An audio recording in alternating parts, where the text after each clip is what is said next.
Discuss करेंगे differential geometry.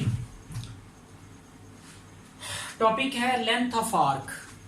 Arc एक curve है जिसको हम पार्ट ऑफ सर्कल कहते हैं, उसकी हम लेंथ कैलकुलेट करेंगे।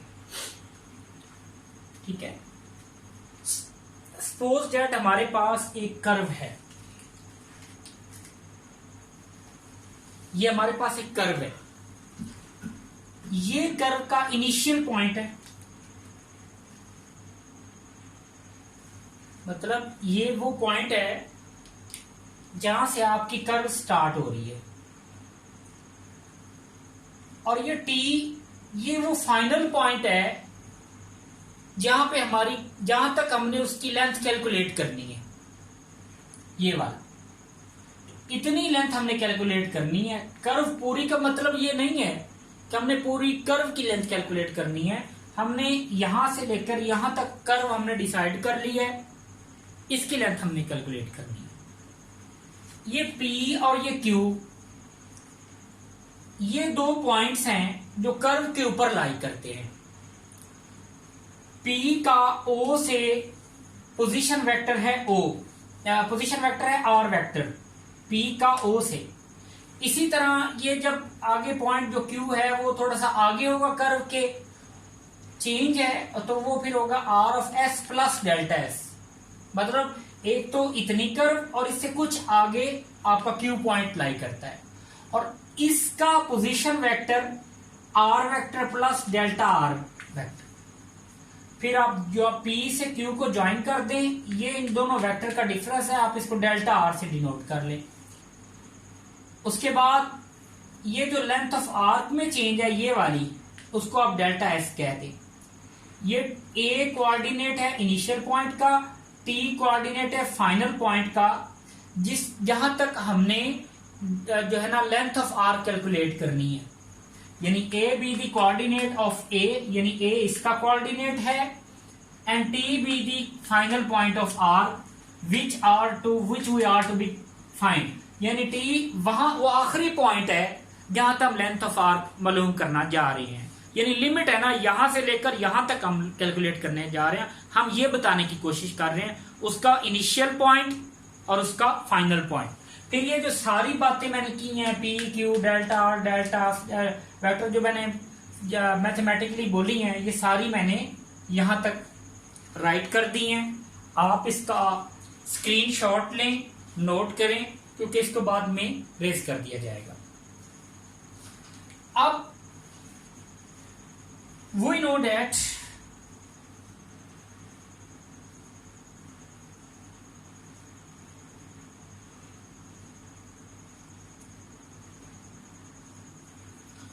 हम जानते हैं कि T यूनिट वेक्टर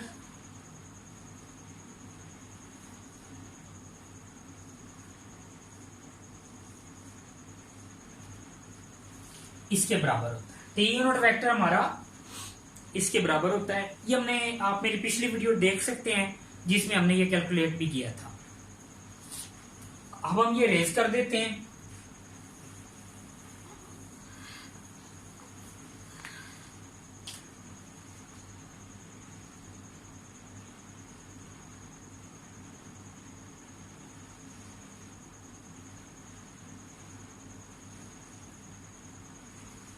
इस इक्वेशन को यहां रीराइट किया, टेकिंग मैग्नीट्यूड बोथ साइड्स।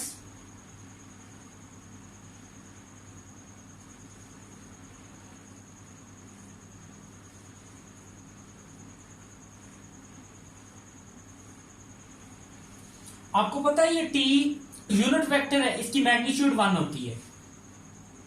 ये यूनिट कैप साइन शो करता है कि ये यूनिट वेक्टर है 1।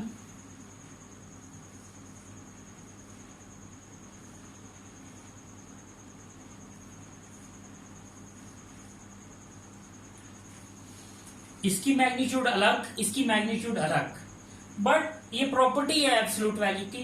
बट हमने इसके साथ एब्सोल्यूट का साइन नहीं लगाया। उसकी वजह यह है कि हमने फिगर में बताया था कि एस क्या है, लेंथ ऑफ आर्क है। एस जो ए पॉइंट से लेकर फाइनल पॉइंट टी तक थी। तो लेंथ जो होती है ये कभी नेगेटिव नहीं होती, ये हमेशा पॉजिटिव होती है। एब्सोल्यूट वैल्यू वहां पे काम करती है जहां पे कुछ चीजें नेगेटिव हो सकती हों। अगर ये, क्योंकि एब्सोल्यूट वैल्यू का काम होता है पॉजिटिव करना, नेगेटिव चीज को पॉजिटिव करना। लेकिन जो चीज पहले ही पॉजिटिव है उसके लिए हमें एब्सोल्यूट वैल्यू या उसका साइन लगाने की जरूरत नहीं है, क्योंकि वो है ही पॉजिटिव। जबकि वेक्टर का पॉजिटिव वेक्टर और negative of A vector exist करता है। मतलब अगर आप इसको पॉजिटिव वेक्टर कहें तो इसको आप नेगेटिव, अगर इसको ए कहें तो इसको आप माइनस ए कहेंगे। इसका नेगेटिव ऑफ वेक्टर एग्जिस्ट करता है विद द अपोजिट डायरेक्शन। तो आप पॉजिटिव वेक्टर को, वेक्टर पॉजिटिव भी हो सकता है नेगेटिव, तो आप हम पॉजिटिव रखने के लिए आप उसके साथ एब्सोल्यूट वैल्यू का निशान लगाएंगे। तो आई थिंक ये समझ आ गया होगा कि हमने इसके साथ एब्सोल्यूट का साइन लगाया, इसके साथ क्यों नहीं लगाया, क्योंकि ये लेंथ है और लेंथ इज ऑलवेज पॉजिटिव। आगे बढ़ते हैं। ये डीएस डिवाइड हो रहा है उधर जाके,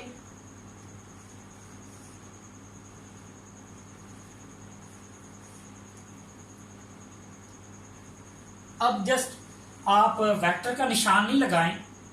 आप जानते हैं कि अगर वेक्टर का निशान ना लगाएं तो वो चीज मैग्नीट्यूड को शो करती है। जरूरी नहीं है कि अब हम इनको साथ साथ लेके चलें। अब डीएस है, डेरिवेटिव है, डेरिवेटिव को का जो इनवर्स है या उसका जो उल्ट है वो इंटीग्रेशन है। डिफरेंशियल डेरिवेटिव का उल्ट इंटीग्रेशन है।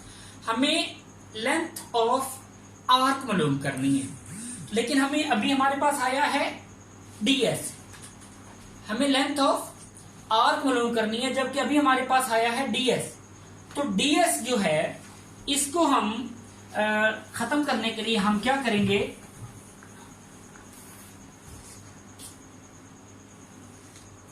दोनों तरफ इंटीग्रेशन करेंगे। टेकिंग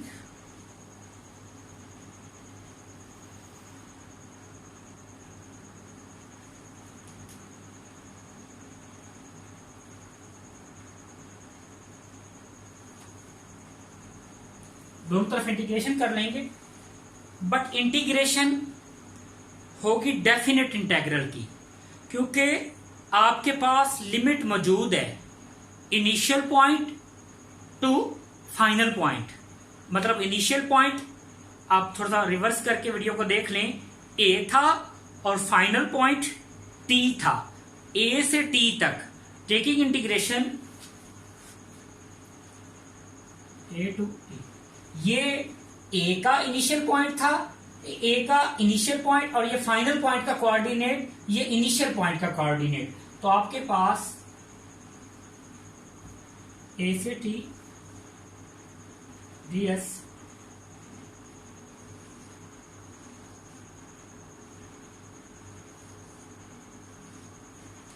इंटीग्रेशन, और इसमें कैंसल हो गया।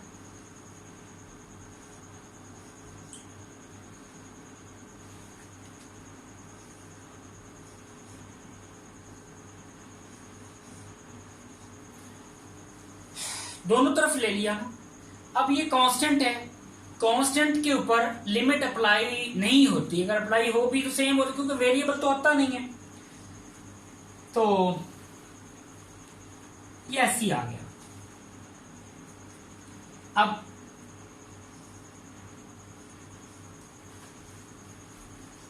D R DS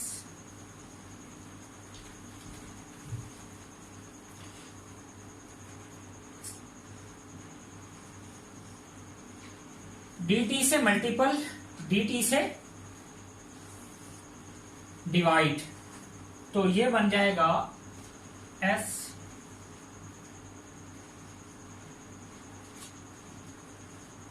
r dot dt। अब आप जानते हैं कि r डॉट r, ये जो हम पूरी डिफरेंशियल ज्योमेट्री पे बात कर रहे हैं वो हम बात कर रहे हैं स्पेस कर्व पे। स्पेस कर्व के 3 कोऑर्डिनेट होते हैं, ठीक है। तो r हम लेट कर लेते हैं,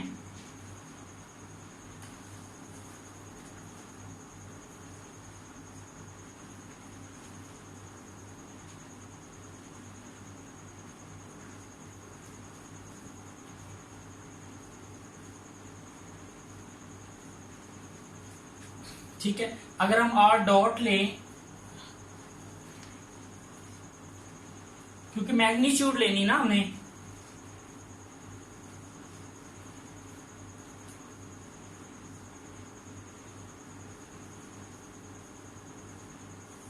ये आर डॉट डेरिवेटिव की नोटेशन है। अब आप ये कहेंगे सर डेरिवेटिव की तो नोटेशन होती है dx बाई डी टी, आप x डॉट क्यों ले रहे हैं? तो वो भी डेरिवेटिव है, लेकिन ये न्यूटन ने इस नोटेशन को रिप्रेजेंट किया था फर्स्ट टाइम, तो उस रेफरेंस से हम ले रहे हैं। वो काशी ने भी किया था, लीबेंस ने भी किया था। जो ज्यादातर पॉपुलर है वो dx बाई डी टी वाली, और वो थी लीबेंस ने इसको किया था। तो आर डॉट एक्स डॉट का स्क्वायर, वाई डॉट का स्क्वायर, जेड डॉट का स्क्वायर है, तो इसकी जगह पर आप ये लगा दें।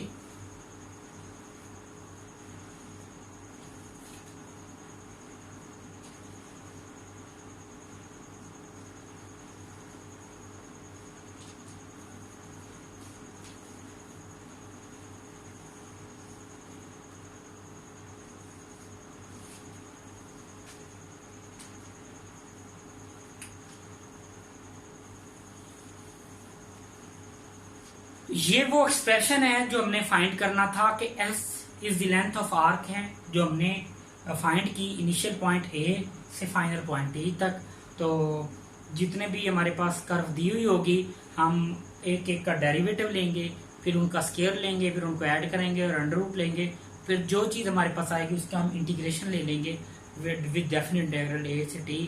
जो चीज़ आएगी वो हमारे पास होगी लेंथ ऑफ आर्क होगी, और वो हमेशा पॉजिटिव होगी। नेगेटिव आंसर आए तो उसको आपने एब्सोल्यूट वैल्यू लेके पॉजिटिव कर देना है। कुछ एग्जांपल्स भी हैं, वो भी कर सकते हैं।